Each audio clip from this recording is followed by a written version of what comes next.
안녕하세요. 서울 강남에 사는 63살 박순자입니다. 두 며느리에게 속아서 가족이 위기에 빠진 제 사연을 들어보시겠어요?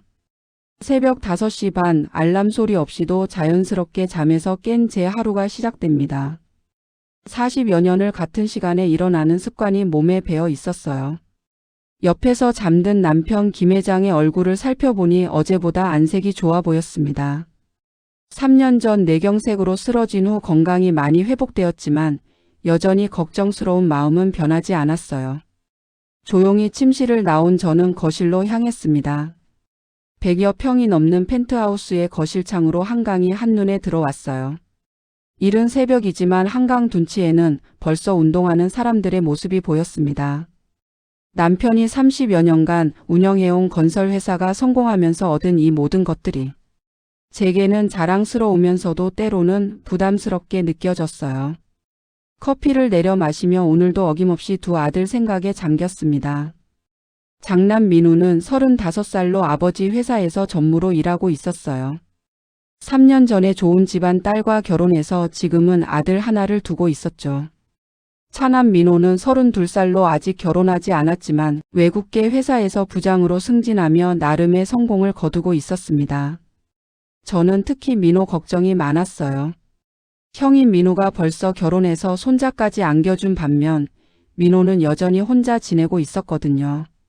물론 경제적으로는 전혀 문제 없었지만 어머니 입장에서는 빨리 좋은 사람 만나서 결혼했으면 하는 바람이 컸습니다. 아침 7시가 되자 남편이 일어나 거실로 나왔어요. 뇌경색 후유증으로 한쪽 다리를 약간 절뚝이며 걸었지만 그래도 많이 회복된 상태였습니다. 여보, 오늘 아침도 일찍 일어났네. 남편이 제 옆에 앉으며 말했어요. 응, 습관이 되어서 그래요. 커피 드실래요? 제가 다정하게 물었습니다. 그래, 고마워. 남편이 미소를 지으며 답했어요. 저희는 조용히 커피를 마시며 창밖 풍경을 바라봤습니다. 여보, 민호는 언제쯤 좋은 사람 만날까요? 제가 조심스럽게 말을 꺼냈어요. 그러게 말이야. 요즘 젊은 애들은 결혼을 너무 늦게 하는 것 같아. 하지만 억지로 할 수는 없는 일이니까. 남편도 같은 마음인 듯 했어요. 그래도 민호가 벌써 손자까지 낳아줘서 다행이에요. 저는 큰며느리 생각을 하며 미소를 지었습니다. 서연이는 정말 착한 며느리였어요. 시집 와서 단 한 번도 불평하는 모습을 보인 적이 없었고 시부모를 정성껏 모셨죠. 오전 9시쯤 저는 시장에 나갔습니다. 집에서 요리해 먹는 것을 좋아하는 저는 직접 장을 보는 것을 즐겼어요. 시장 상인들과 인사를 나누며 싱싱한 재료들을 골라 담는 시간이 제게는 소소한 행복이었습니다. 점심시간 즈음 장남 부부가 손자를 데리고 찾아왔어요. 3살 된 손자 준이가 뛰어들어와 할머니 품에 안겼습니다. 할머니. 준이가 환하게 웃으며 제게 달려왔어요. 그 순간만큼은 세상 모든 걱정이 사라지는 것 같았습니다. 어머님 안녕하세요. 며느리 서연이가 정중하게 인사했어요. 언제 봐도 단정하고 예의 바른 모습이었습니다. 어서 와. 준이 많이 컸네. 제가 손자를 안으며 말했어요. 민호와 서연이는 자주 집에 들렀어요. 특히 시아버지가 몸이 안 좋아진 후로는 더욱 자주 안부를 묻곤 했죠. 민호는 회사 일로 바쁜 와중에도 아버지 일을 도우려 노력했고 서연이는 시어머니인 제가 외롭지 않도록 세심하게 배려해 주었습니다. 오후에는 평소처럼 동네 부인들과 만나 차를 마셨어요. 같은 아파트 단지에 사는 부인들과의 모임이었는데 주로 자식들과 며느리 이야기가 화제였습니다. 순자 씨는 정말 복 받으셨어요. 큰 며느리가 그렇게 착하다면서요? 한 부인이 말했어요. 그러게 말이에요. 서연이가 정말 잘해줘서 고마워요. 하지만 둘째가 아직 결혼을 안 해서 걱정이에요. 저는 솔직한 마음을 털어놓았습니다. 아직 32이면 어려운데 뭐 어때요? 요즘엔 다 늦게 결혼하잖아요. 다른 부인이 위로해 주었습니다. 저녁 식사 시간 가족들이 모두 모였어요. 남편과 민호 부부 그리고 준이까지 5명이 둘러앉아 식사하는 모습이 정말 화목해 보였습니다. 하지만 한 자리가 비어 있는 것이 아쉬웠어요. 민호가 있었다면 더 완벽했을 텐데 말이죠. 민호는 언제 올 거야? 제가 남편에게 물었어요. 내일 저녁에 온다고 했어. 요즘 회사 일이 바쁘다더라. 남편이 답했습니다. 그날 밤 잠자리에 들기 전 저는 민호에게 전화를 걸었어요. 민호야, 밥은 먹었니? 네, 엄마. 회사 근처에서 간단히 먹었어요. 너무 늦게까지 일하지 말고. 건강이 제일 중요해. 알았어요. 엄마도 아버지 잘 챙기시고. 그런데 민호야. 제가 조심스럽게 말을 꺼냈어요. 좋은 사람 있으면 소개해 줄까? 엄마, 아직 시간 있어요. 급하지 않으니까 걱정하지 마세요. 민호의 대답은 언제나 똑같았어요. 하지만 어머니 마음은 그렇지 않았죠. 그날 밤 잠에 들기 전까지 저는 민호 생각을 했습니다. 착한 아이였지만 아직 결혼에 대해서는 소극적인 것 같아서 마음이 쓰였어요. 언제쯤 좋은 사람을 만나서 행복한 가정을 꾸릴까 하는 생각에 잠이 쉽게 오지 않았습니다. 그때는 전혀 몰랐어요. 곧 제 삶을 완전히 뒤바꿔 놓을 만남이 기다리고 있다는 것을 말이죠. 이제 끔찍하고 전혀 예상하지 못했던 저의 사건을 이야기해 볼게요. 시작하기에 앞서 구독과 좋아요를 눌러주시면 감사하겠습니다. 그렇게 민호 걱정으로 보낸 지 며칠 후 예상치 못한 소식이 저희 집에 찾아왔습니다. 목요일 저녁 식사 시간에 큰 며느리 서연이가 밝은 표정으로 말을 꺼냈어요. 어머님, 제가 민호 오빠한테 소개해드리고 싶은 친구가 있어요. 서연이의 목소리에는 자신감이 묻어 있었습니다. 정말? 어떤 분인데? 저는 즉시 관심을 보였어요. 그동안 민호 결혼 문제로 고민이 많았는데 며느리가 직접 소개해 준다니 반가웠거든요. 대학교 동창인데 정말 착하고 예쁜 친구예요. 지금은 대기업에서 과장으로 일하고 있고 집안도 괜찮아요. 서연이가 열심히 설명했습니다. 남편도 흥미로워했어요. 그래? 서연이가 추천하는 사람이면 믿을 만하겠네. 언제 한번 만나보자고 해봐라. 그날부터 저는 마음이 들뜨기 시작했어요. 드디어 민호도 좋은 사람을 만날 수 있을 것 같았거든요. 서연이는 워낙 신중한 성격이라서 함부로 사람을 소개하지 않을 텐데 이번에 나서서 추천한다는 것은 정말 좋은 사람이라는 뜻이겠죠. 일주일 후 토요일 저녁 드디어 그 친구를 만나게 되었습니다. 서연이가 데려온 여성을 보는 순간 저는 깜짝 놀랐어요. 정말 예쁘고 단정한 모습이었거든요. 안녕하세요. 이미애라고 합니다. 그 여성이 정중하게 인사했어요. 목소리도 부드럽고 예의 바른 태도가 인상적이었습니다. 어서 와요. 서연이가 정말 좋은 친구라고 하던데 이렇게 예쁘실 줄은 몰랐네요. 저도 반갑게 맞아 주었습니다. 미애는 정말 완벽해 보였어요. 명문대학을 졸업했고 지금은 유명한 대기업에서 마케팅 과장으로 일하고 있다고 했습니다. 집안도 의사 집안이라고 하더군요. 게다가 외모도 아름다울 뿐만 아니라 말하는 것도 지적이었어요. 민호는 미애를 보자마자 관심을 보이는 것 같았어요. 평소에 소개팅을 별로 좋아하지 않던 아이였는데 이번에는 달랐습니다. 누님, 정말 좋은 친구 소개해 주셔서 감사해요. 민호가 서연이에게 고마워했어요. 그날 저녁 식사는 정말 화기애애했습니다. 미애는 시종일관 밝은 미소를 지으며 저희 가족과 자연스럽게 대화를 나눴어요. 특히 남편이 건강이 안 좋다는 말을 듣고는 진심으로 걱정하는 표정을 지어서 저도 마음에 들었습니다. 아버님께서 많이 회복되신 것 같아서 다행이에요. 제가 아는 좋은 한의원이 있는데 소개해 드릴까요? 미애의 배려 깊은 말에 남편도 좋아했어요. 그 후로 민호와 미애는 자주 만나기 시작했습니다. 저는 정말 기뻤어요.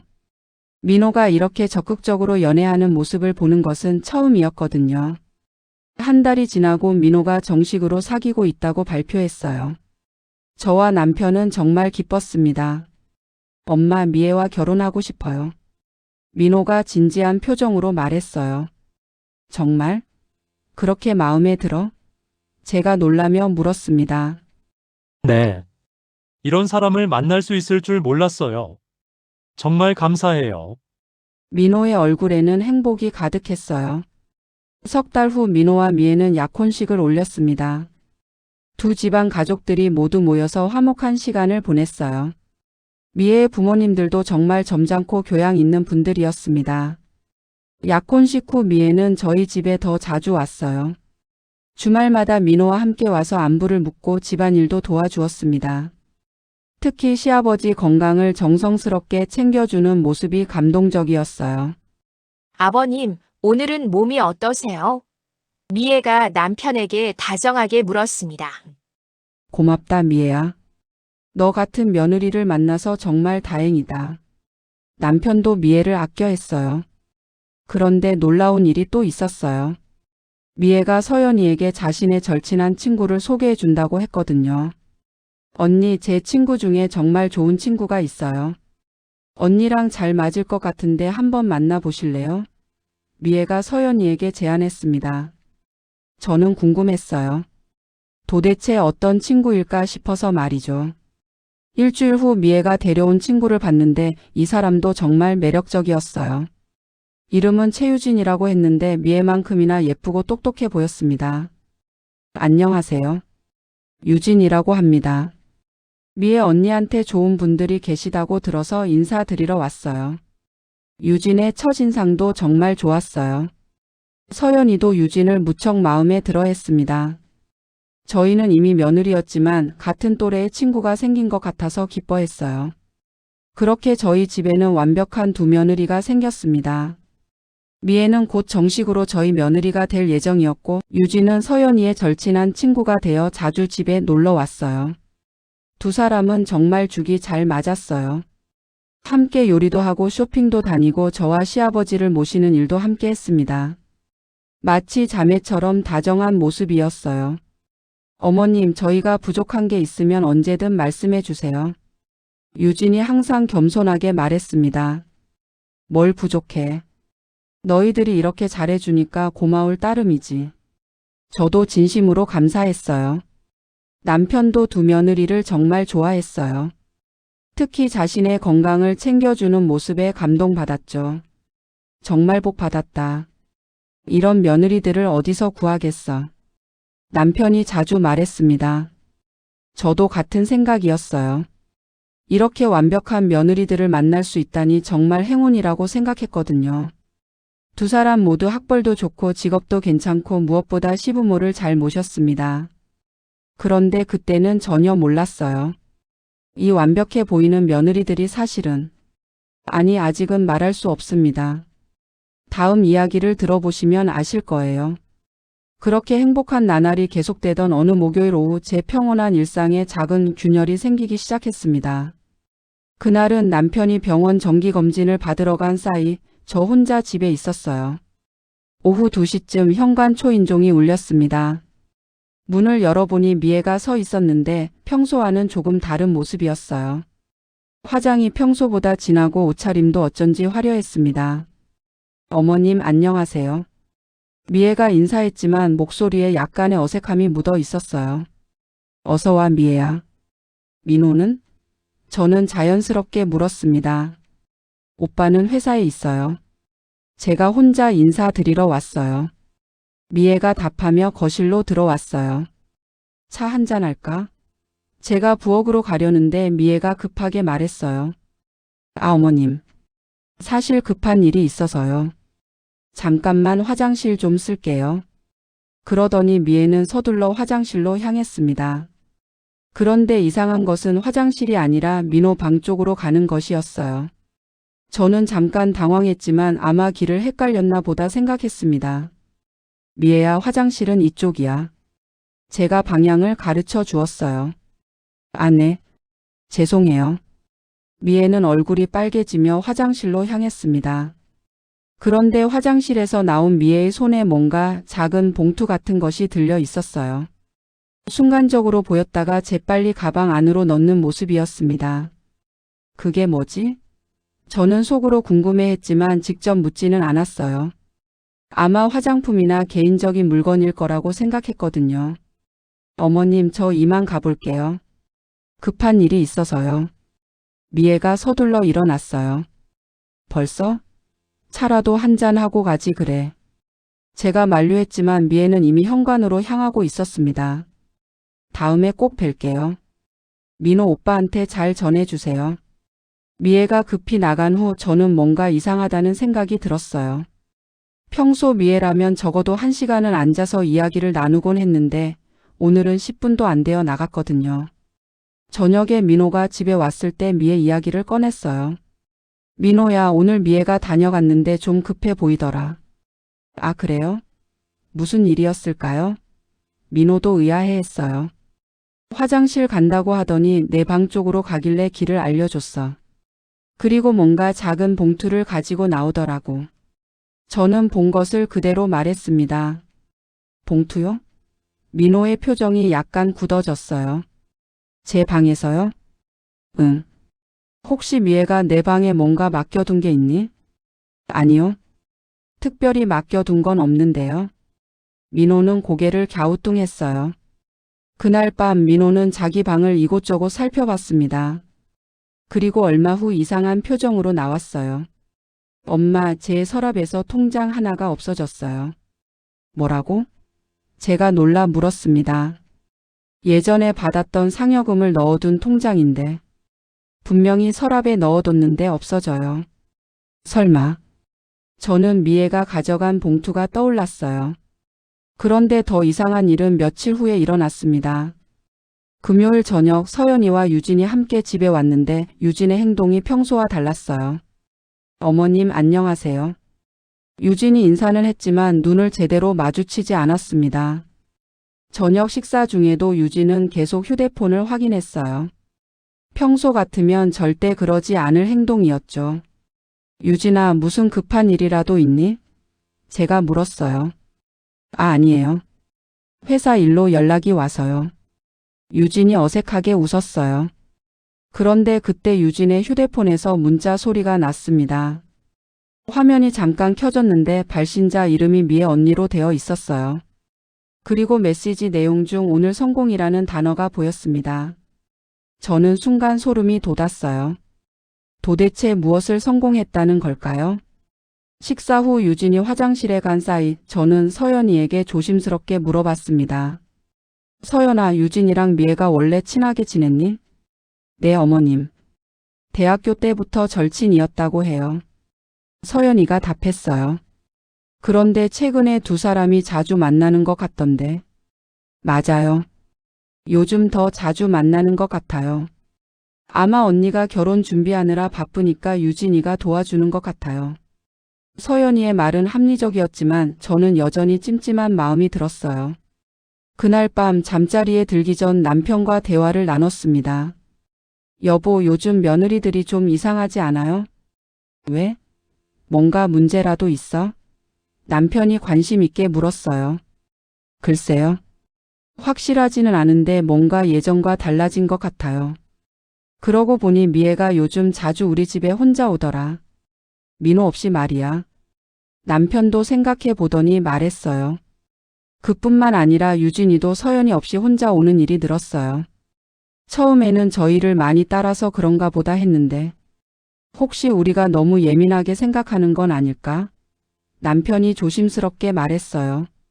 그럴 수도 있겠지만 저는 여전히 의심스러웠어요. 다음 주 월요일 저는 우연히 미애의 전화 통화를 엿듣게 되었습니다. 미애가 화장실에 간 사이 테이블 위에 놓인 휴대폰에 전화가 걸려왔거든요. 자동으로 스피커가 켜져 있었나 봐요. 미애야, 어떻게 됐어? 여자 목소리가 들렸는데 유진의 목소리 같았어요. 응, 생각보다 쉽게 됐어. 이 집 사람들은 정말 순진해. 미애의 대답이었습니다. 그럼 계획대로 진행하는 거지? 당연하지. 우리가 이렇게 고생하는 게 다 뭐 때문이겠어.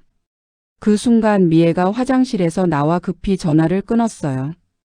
저는 아무것도 못 들은 척했지만 마음속으로는 충격이 컸습니다. 계획이라니.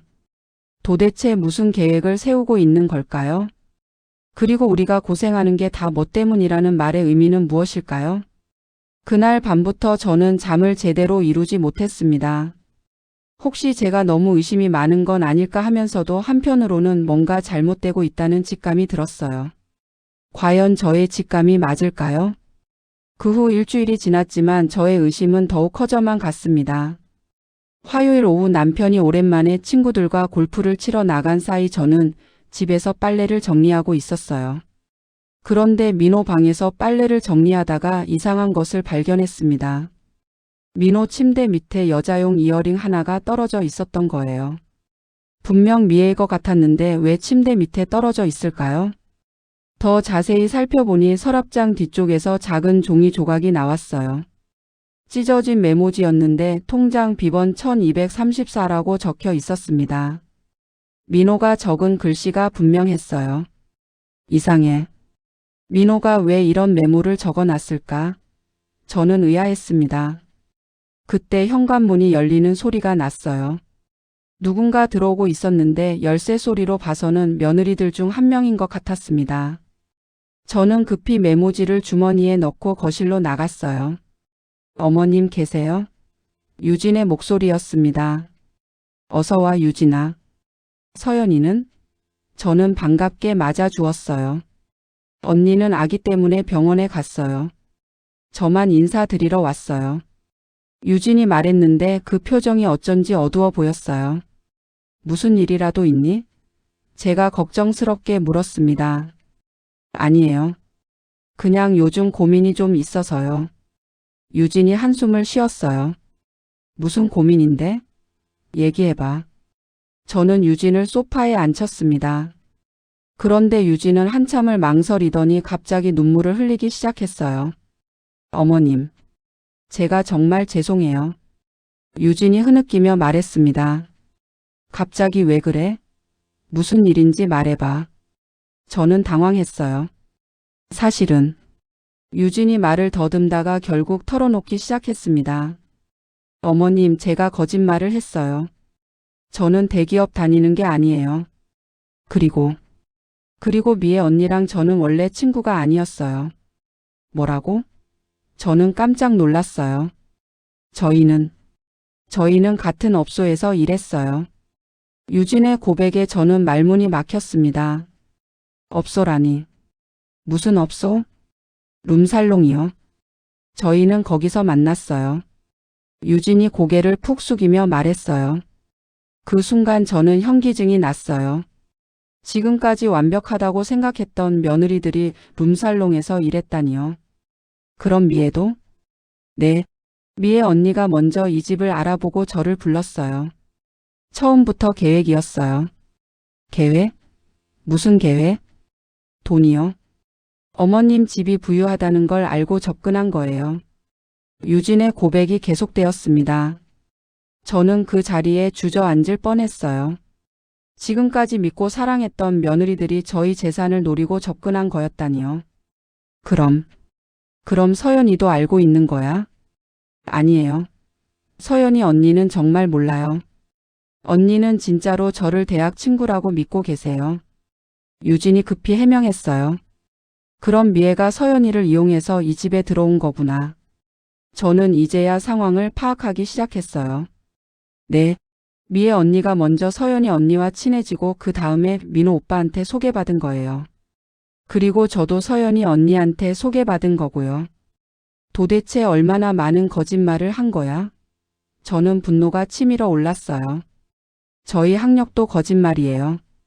저는 고등학교도 제대로 못 마쳤어요. 미애 언니도 마찬가지고요. 유진이 계속 털어놓았습니다. 그럼 지금까지 한 말들이 다 거짓말이었다는 거야? 거의 다요. 집안 얘기도 직업 얘기도 모두 꿈인 거예요. 저는 정말 충격이었어요. 이렇게 완벽하게 속을 수 있다니요. 그런데 유진아, 왜 갑자기 털어놓는 거야?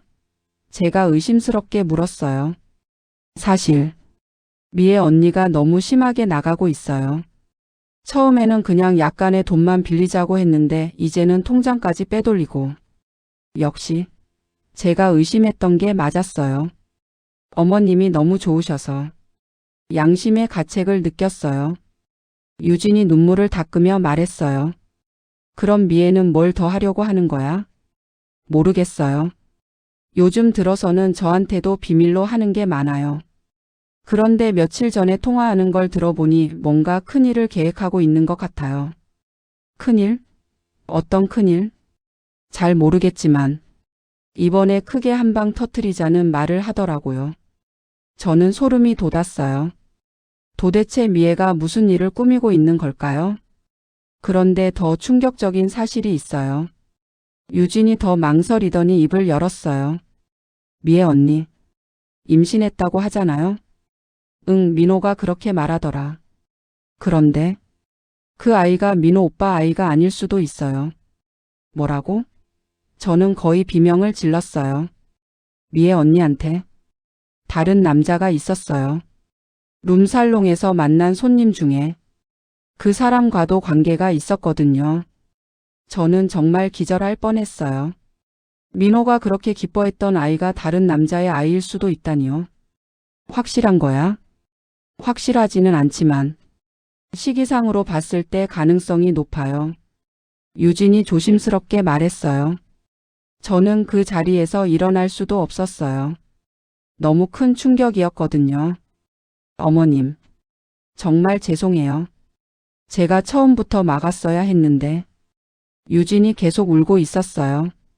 하지만 이상한 건 유진의 태도였어요. 진심으로 후회하는 것 같기도 했지만 뭔가 다른 속셈이 있는 것 같기도 했거든요. 유진아, 너는 왜 갑자기 양심의 가책을 느낀 거야? 혹시 다른 이유가 있는 거 아니야? 제가 의심스럽게 물었어요. 유진의 표정이 잠깐 굳어졌어요. 그리고 잠시 후 다시 눈물을 흘리며 말했습니다. 미애 언니가 저를 버리려고 해요. 이제 저는 필요 없다면서 혼자 다 해먹으려고 해요. 아, 그래서 미애를 배신하는 거구나. 저는 이제야 유진의 진짜 의도를 알 것 같았어요. 그날 저녁 저는 남편이 돌아오기를 기다렸습니다. 이 충격적인 사실을 어떻게 말해야 할지 고민이 많았어요. 과연 남편이 이야기를 믿을까요? 그리고 민호는 어떻게 받아들일까요? 더 큰 문제는 미애가 아직도 뭔가를 계획하고 있다는 것이었어요. 과연 저희 가족을 어떻게 더 이용하려고 하는 걸까요? 그날 밤 남편이 돌아온 후 저는 유진에게 들은 충격적인 이야기를 모두 털어놓았습니다. 남편의 얼굴이 점점 굳어지더니 마지막엔 완전히 창백해졌어요. 이게 정말이야? 남편이 믿기 어렵다는 표정으로 물었어요.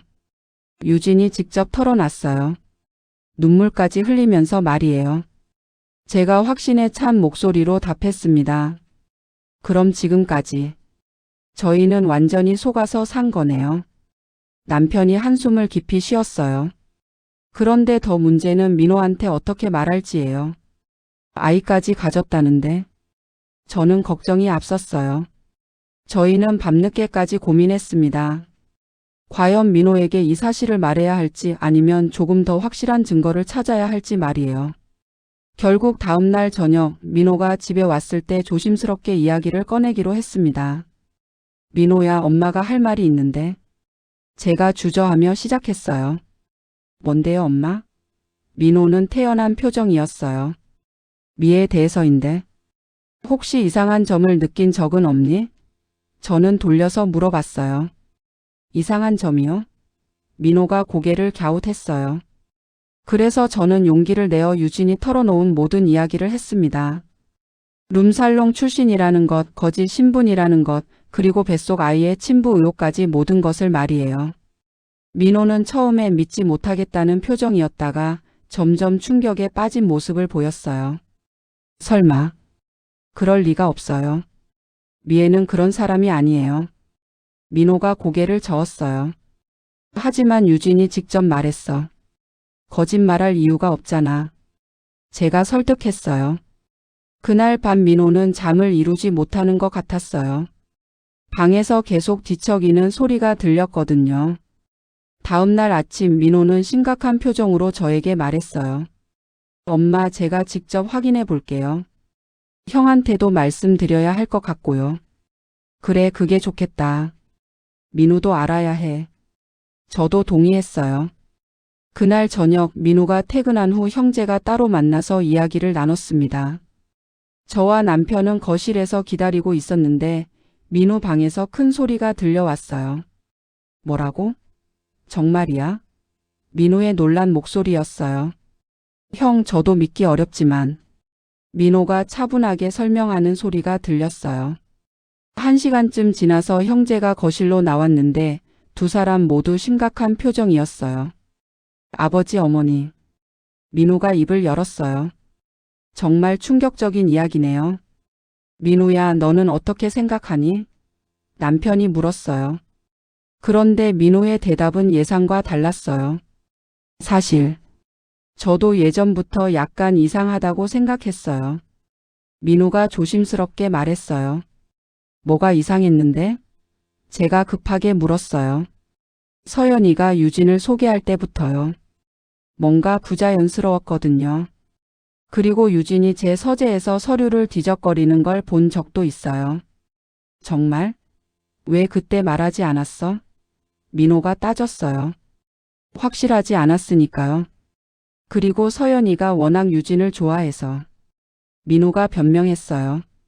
그럼 이제 어떻게 해야 할까요? 저는 막막했어요. 일단 더 확실한 증거를 찾아야 해요. 민호가 말했어요. 하지만 며칠 후 상황은 더욱 복잡해졌습니다. 민호가 갑자기 태도를 바꾼 거예요. 목요일 저녁 가족 회의를 하던 중이었어요. 민호야, 그런데 말이야. 민호가 조심스럽게 말을 꺼냈어요.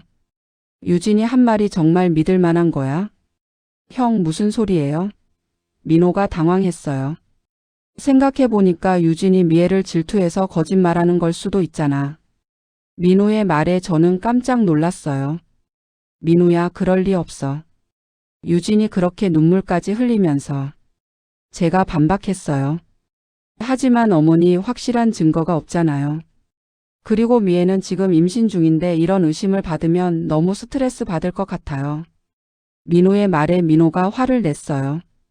형, 지금 미애 편을 드는 거예요? 저희 가족보다 미애가 더 소중해요? 그런 게 아니라. 민호가 말끝을 흐렸어요. 그런데 더 이상한 일이 벌어졌어요. 그 다음날 민호가 저를 따로 불러서 이상한 이야기를 했거든요. 어머니, 사실 저도 이미 다 알고 있었어요. 민호의 고백에 저는 깜짝 놀랐어요. 뭘 알고 있었다는 거야? 미애와 유진의 정체요? 그리고 그들이 우리 집에 접근한 진짜 이유도요. 그럼 왜 아무 말 안 했어? 제가 따졌어요. 어머니, 사실은 서연이가 이미 알고 있거든요. 민호의 말에 저는 더욱 충격을 받았어요. 서연이가? 서연이도 알고 있다고? 네. 서연이가 몇 달 전에 우연히 알게 됐어요. 그런데 뭐? 서연이가 임신 중이라서. 스트레스 받을까봐 모르는 척하자고 했어요. 민호의 설명에 저는 말문이 막혔어요. 그럼 너희 부부는 다 알면서도 가만히 있었다는 거야? 어머니, 이해해 주세요. 서연이 몸이 안 좋거든요. 요즘 입덧도 심하고. 민호가 애원하는 듯 말했어요. 하지만 민호는 어떻게? 민호는 아무것도 모르잖아. 그래서 민호한테는 비밀로 해달라고 부탁드리려고요. 뭐라고? 제가 소리를 질렀어요. 어머니, 제발요. 지금 이 일이 터지면 우리 집안이 난리 날 거예요. 아버지 건강도 걱정되고. 민호가 계속 부탁했어요. 그러면서 민호는 더 충격적인 말을 했어요. 그리고 사실 미애가 나쁜 사람만은 아닌 것 같아요. 요즘 아버지 건강도 많이 챙겨주고 집안일도 도와주고. 민호야, 내가 지금 무슨 말을 하고 있는 거야? 저는 믿을 수 없었어요. 어머니, 완벽한 사람은 없잖아요. 과거가 어떻든 지금 우리 가족을 위해서 노력하고 있는 것 같은데. 그날 밤 저는 정말 잠을 이룰 수 없었어요. 큰아들마저 이상한 소리를 하니까 정말 막막했거든요. 과연 민호의 말이 맞는 걸까요? 아니면 민호도 뭔가에 속아 넘어간 걸까요? 저는 점점 혼란스러워졌습니다. 그렇게 혼란스러운 나날이 계속되던 중 민호가 결국 미애와 직접 대화를 나누기로 결심했습니다. 토요일 오후 민호는 미애를 집으로 불러서 진실을 확인하겠다고 했어요. 저와 남편은 거실에서 긴장한 채 기다리고 있었습니다. 민호 방에서 들려오는 대화 소리가 점점 커지고 있었거든요. 미애야, 이게 정말이야? 민호의 목소리가 떨리고 있었어요. 오빠, 무슨 소리예요? 미애가 당황한 듯 답했습니다. 유진이 다 털어놨어. 너희가 룸살롱에서 일했다는 것도, 처음부터 우리 집 재산을 노리고 접근했다는 것도. 그 순간 미애 방에서 물건이 떨어지는 소리가 났어요. 아마 미애가 뭔가를 떨어뜨린 것 같았습니다.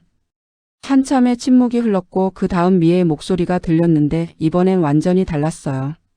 알았어요. 인정할게요. 미애의 목소리가 차갑게 변해 있었습니다.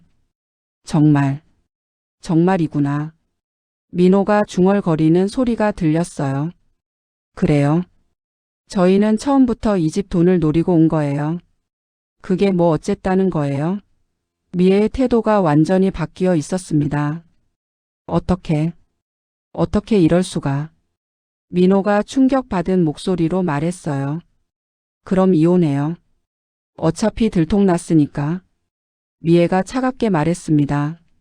하지만 그때 민호가 예상치 못한 말을 했어요. 아니야. 아이가 있잖아. 우리 아이요? 미애가 비웃듯 말했어요. 그 아이가 정말 오빠 아이인지 어떻게 알아요? 저는 그 말을 듣고 거의 쓰러질 뻔했어요.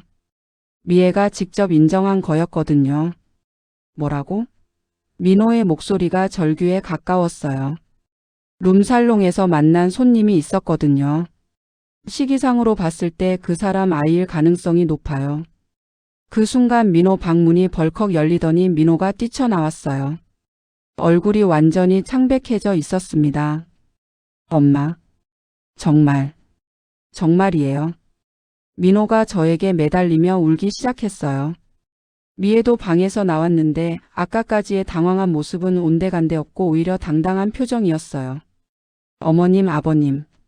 미애가 저희를 향해 인사했습니다. 이제 더 이상 숨길 게 없으니까 편하네요.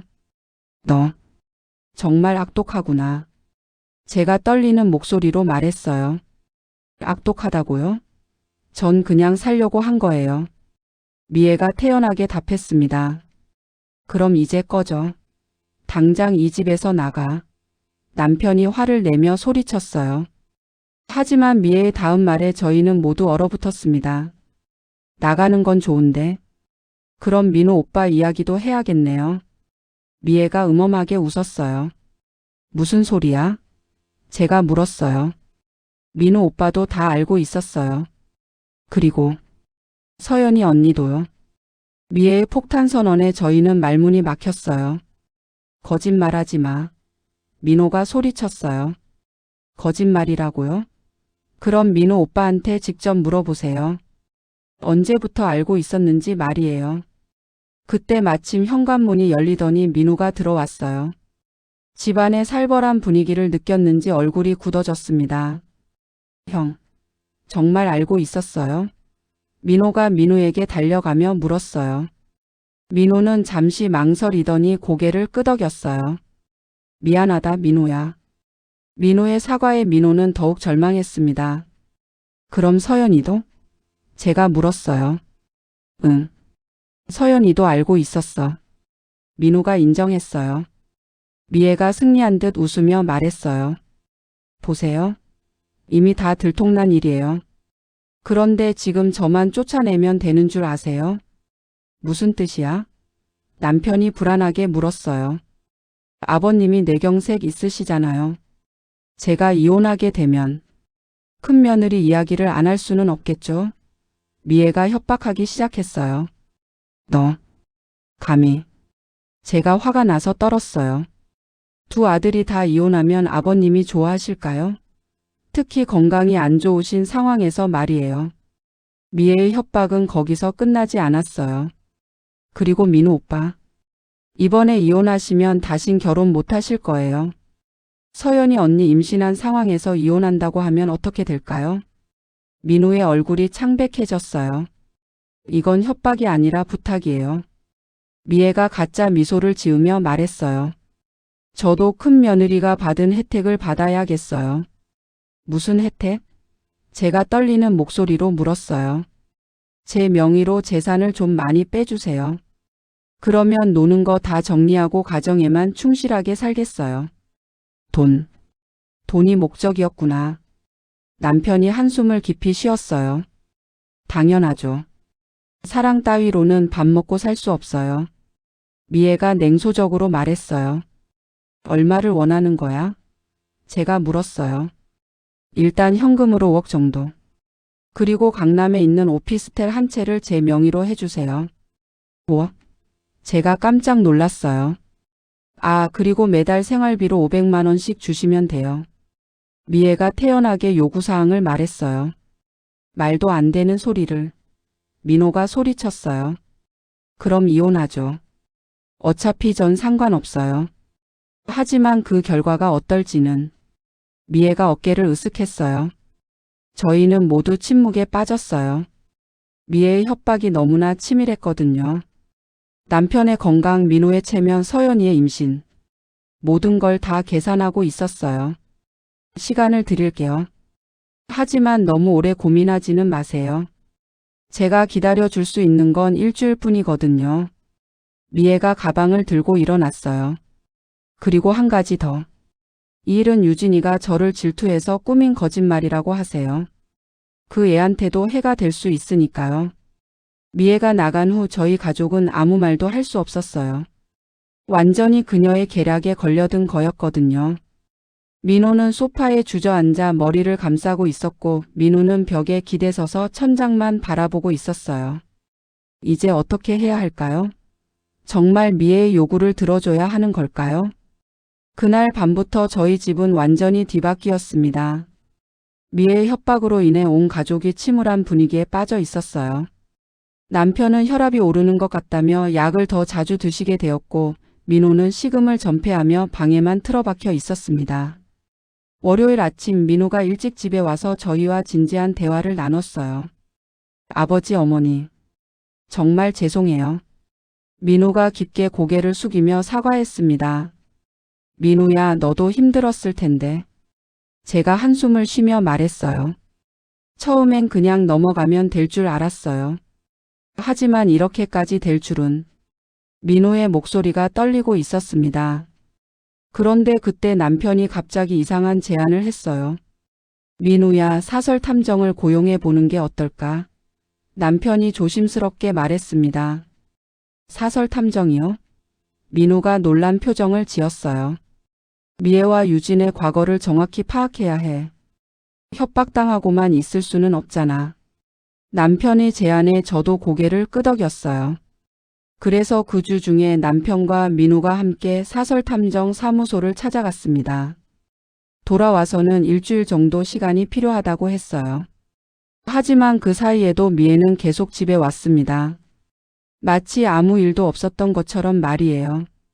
어머님, 안녕하세요. 미애가 여전히 밝은 미소를 지으며 인사했어요. 저는 그 얼굴을 보는 것조차 역겨웠지만 참을 수밖에 없었습니다. 아버님 건강은 어떠세요? 미애가 남편에게 다가가며 물었어요. 남편은 대답도 하지 않고 고개를 돌렸습니다. 아, 그러고 보니 제가 드릴 말씀이 있는데요. 미애가 소파에 앉으며 말했어요. 결정은 하셨나요?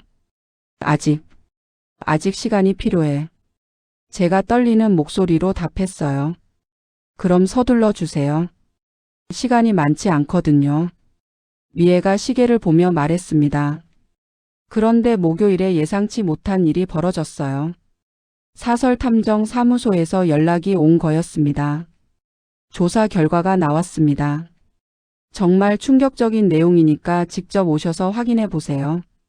탐정의 말에 저희는 서둘러 사무소로 향했어요. 사무소에서 받은 조사 보고서를 보는 순간 저희는 정말 기절할 뻔했습니다.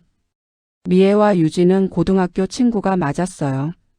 하지만 명문고가 아니라 지방의 실업고를 다녔고 그마저도 중퇴했다고 하더군요. 학교에서는 문제아로 유명했다고 해요. 탐정이 설명하기 시작했어요. 폭행, 절도, 금품 갈취 등으로 여러 번 징계를 받았답니다. 그것뿐만이 아니었어요. 중퇴한 후에는 무작정 서울로 올라와서 여러 업소를 전전했어요. 룸살롱, 노래방, 안마방. 안 다닌 곳이 없더라고요. 저는 듣고 있는 것조차 끔찍했어요. 그리고 여러 남자들과 동거했던 기록도 있어요. 특히 미애 씨는 작년까지 건설업자와 동거했는데 그 남자가 사업 실패로 빚을 지게 되자 몰래 통장을 비워서 도망쳤다고 해요. 도둑질까지. 남편이 한숨을 깊이 쉬었어요. 더 충격적인 건 임신 관련 정보였어요. 미애 씨가 임신했다고 하는 아이. 시기상으로 봤을 때 이전 동거남의 아이일 가능성이 높습니다. 탐정의 말에 저희는 완전히 충격. 확실한 거예요? 민호가 떨리는 목소리로 물었어요. DNA 검사를 해봐야 정확히 알겠지만 임신 시기와 관계 시기를 대조해보면 거의 확실해요. 저는 그 자리에서 울음이 나왔어요. 우리 민호가 얼마나 충격받을지 생각하니까 마음이 아팠거든요. 그리고 유진 씨에 대한 정보도 있어요. 탐정이 계속 설명했어요. 유진 씨는 미애 씨보다 더 심각해요. 여러 남자들을 상대로 결혼 사기를 친 전과가 있거든요. 결혼 사기라니. 제가 놀라 물었어요. 부유한 남자들에게 접근해서 사귀는 척하다가 돈을 뜯어내고 사라지는 수법이에요. 벌써 3명의 피해자가 있어요. 그럼 서연이도 위험한 거네요? 민호가 급하게 물었어요. 그럴 가능성이 높죠. 아마 서연이 씨를 통해서 이 집안 정보를 다 파악했을 거예요. 저희는 완전히 절망했어요. 이렇게 철저하게 계획된 사기였다니요. 증거 자료도 있나요? 남편이 물었어요. 물론입니다. 전 직장 동료들의 증언, 이전 피해자들의 진술서 그리고 탐정이 봉투 하나를 꺼내더니 말했어요. 이들이 이 집에 오기 전에 나눈 대화 녹음 파일도 있어요. 녹음 파일이요? 제가 놀라 물었어요. 네, 이들이 자주 가는 술집에서 우연히 녹음된 건데 정말 충격적인 내용이에요. 탐정이 재생 버튼을 누르자 미애와 유진의 목소리가 들렸어요. 야, 이번에는 정말 대박이야. 미애의 목소리였어요. 그래? 얼마나 부자인데? 유진이 물었어요. 건설회사 사장이래. 펜트하우스에 살고 있대. 아들 둘 다 좋은 직장 다니고. 와, 그럼 이번에 크게 한 방 터뜨리는 거지? 당연하지. 특히 큰아들 쪽이 더 쉬워 보여. 이미 애까지 있는 상태라서 의심 안 할 거야. 너는 둘째 며느리 노리는 거고? 응. 서연이라는 애가 워낙 순진해서 금방 속을 것 같아. 녹음 파일은 거기서 끝났지만 저희에겐 충분했어요. 이들이 처음부터 저희 가족을 노리고 계획적으로 접근했다는 확실한 증거였거든요. 집으로 돌아오는 길에 저희는 아무 말도 하지 못했어요. 너무나 충격적인 진실들이었거든요. 그날 저녁 전 가족이 모여서 조사 결과를 공유했습니다. 민호는 처음에 믿지 못하겠다는 표정이었다가 녹음 파일을 듣고는 완전히 무너져 버렸어요. 내가 이렇게 바보였구나. 민호가 고개를 감싸며 울었습니다. 민호야, 내 잘못이 아니야. 누구든 속을 수밖에 없는 상황이었어. 제가 아들을 위로했어요. 하지만 이제 확실한 증거가 있으니까 대응할 수 있게 되었습니다. 변호사와 상담을 받아서 법적 절차를 밟기로 했어요. 다음 날 금요일 미애가 또 집에 왔을 때 저희는 준비를 마친 상태였습니다. 미애가 집에 들어서는 순간 저희는 이미 만반의 준비를 마친 상태였습니다. 거실에는 저와 남편 그리고 두 아들이 앉아 있었고 한쪽 구석에는 변호사님까지 함께하고 있었어요. 어머? 오늘은 손님이 계시네요. 미애가 변호사를 보며 당황한 기색을 보였습니다. 미애야, 앉아봐. 할 얘기가 있어. 남편이 차분하지만 단호한 목소리로 말했어요. 네? 무슨 얘기요? 미애는 여전히 태연한 척했지만 목소리가 약간 떨리고 있었어요. 변호사님이 먼저 입을 열었습니다. 미애 씨, 저는 이 집 법률 대리인입니다. 몇 가지 확인하고 싶은 것들이 있어서요. 저는 갑자기 왜 변호사가? 미애의 얼굴이 점점 창백해졌어요. 내 본명이 김미애가 맞나? 남편이 조용히 물었어요. 네, 맞아요. 미애가 의아해하며 답했습니다. 그럼 충남 아산 출신의 아산공업고등학교를 2학년 때 중퇴한 것도 맞고? 변호사님의 질문이 계속되었어요. 그 순간 미애의 얼굴이 완전히 굳어졌어요. 그건 어떻게? 미애가 말을 더듬기 시작했습니다. 그리고 서울 올라와서 강남 룸살롱 로얄클럽에서 일한 것도 맞지?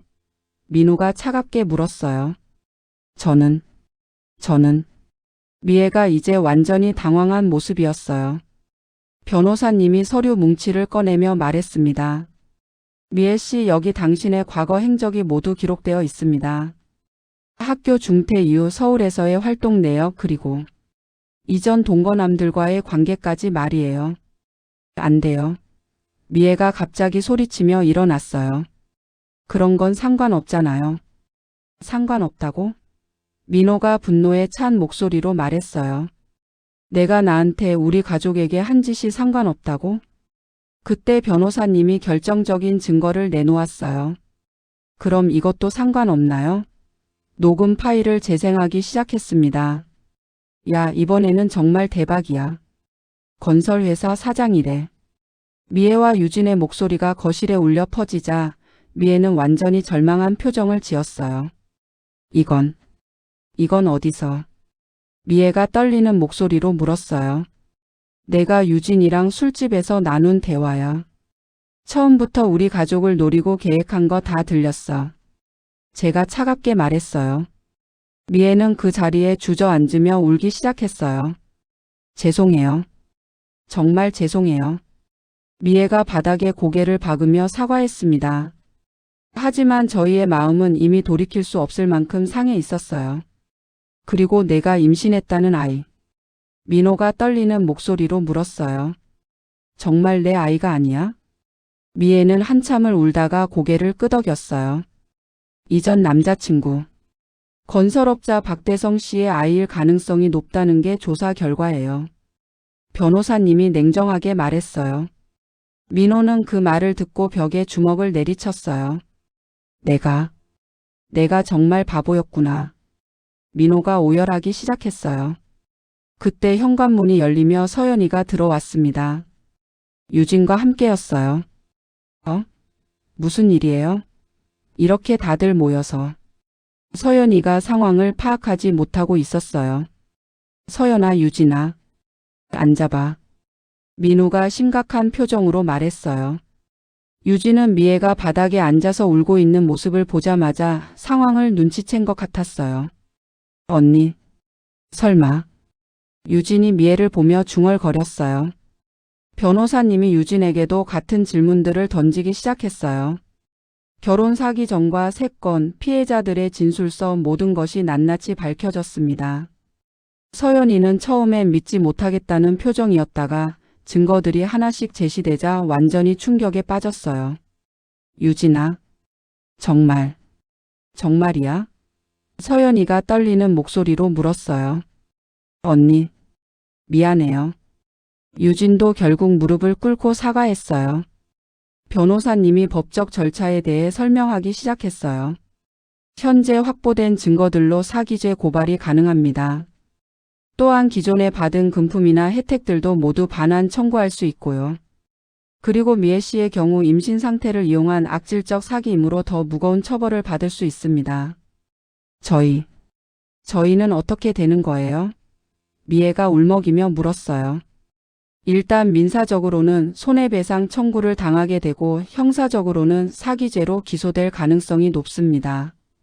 변호사님의 답변에 두 사람은 완전히 절망했어요. 하지만 그때 뜻밖의 일이 벌어졌어요. 남편이 갑자기 입을 열었거든요. 변호사님, 잠깐만요. 남편이 말을 멈췄어요. 여보? 제가 의아해하며 남편을 바라봤어요.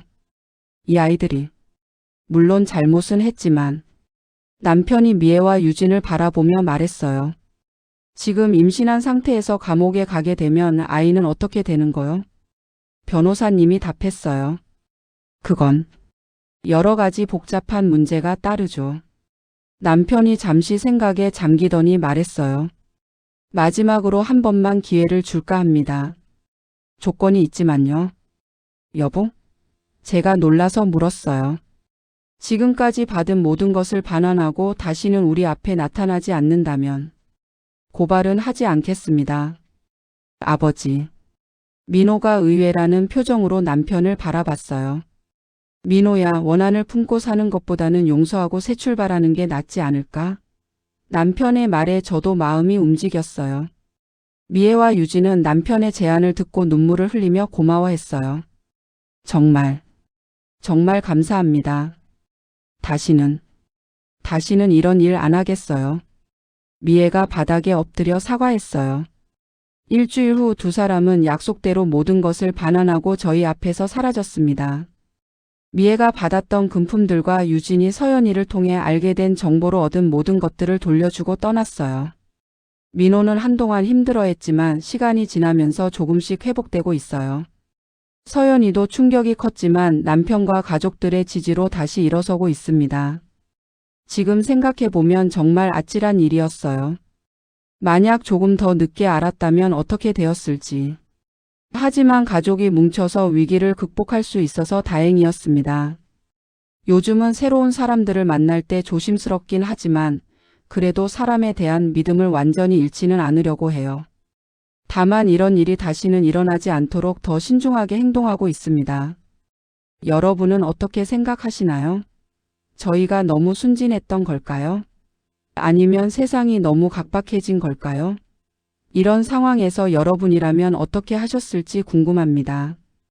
구독과 좋아요 눌러주시고 댓글에 여러분의 생각과 경험담을 들려주세요. 혹시 비슷한 경험이 있으시다면 어떻게 극복하셨는지도 알려주시면 많은 도움이 될 것 같아요.